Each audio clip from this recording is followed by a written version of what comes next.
Miserable weather in Taupo has meant a challenging day for those competing in the New Zealand Ironman. King of the course, Cameron Brown, was searching for his 10th title. But for most, it was just about getting across the finish line in the soggy conditions. Tony Street joins us now live from Taupo. Tony. Well, Jenny May, talk about miserable conditions here. It's still raining, as if competing in an Ironman wasn't tough enough, but then you had the increased chance of punctures out on the cycle course. There was also competitors wearing jerseys because it was so miserable here. And on top of all of that, there was the highly emotional start to the race.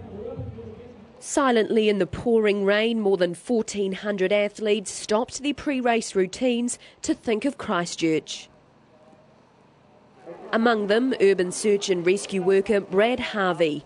He arrived just a day before the race and will be back to work on Monday. Worked probably near on about 30 hours straight, and then since then we've been doing sort of shifts of about 12 hours on, 12 hours off, so I'm pretty tired, but yeah, looking forward to the day. After such a harrowing week, just finishing would be an incredible feat. For the elite entrants, everything would need to go perfectly to plan in the treacherous conditions. Swim specialist Brent Foster was first out of the water, with two-time runner-up Lorenzo Bizzoni close behind. Nine-time champion Cameron Brown a further 3 minutes back, and in her first Ironman it was Sam Warriner leading the women's field. Canadian Scott Curry dominated the cycle league, with both Brown and Bizzoni part of a 5-strong chase group.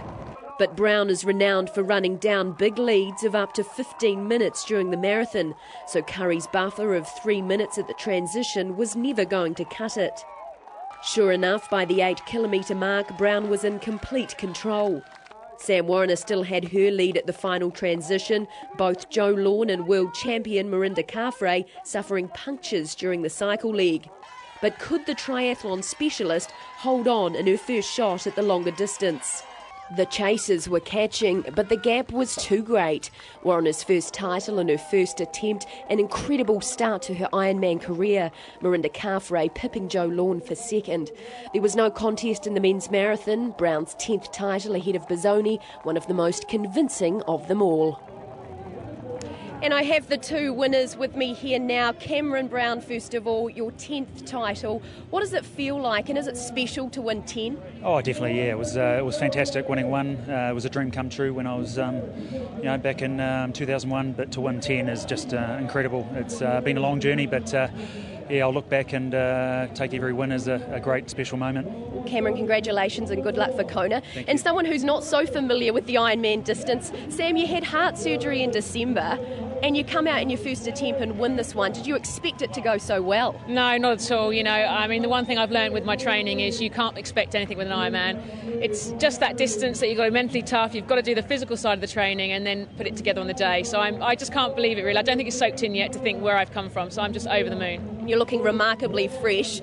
You obviously have specialised in triathlon. Do you think Ironman's now your distance after your one try? Yeah, I think so. I'm going to give it another go. I quite enjoyed it, really. And like you say, when you have a result like that, how can I refuse? So, yeah, I'm definitely going to put Kona on the cards and do another one because I did really, really enjoy it. And, yeah, everyone was brilliant out there. Thank you to Taupo for putting on a great event. And even in this weather, they were all cheering, so it was just brilliant. So thanks. Sam, we'll let you go and have a rest now. Good luck for Kona.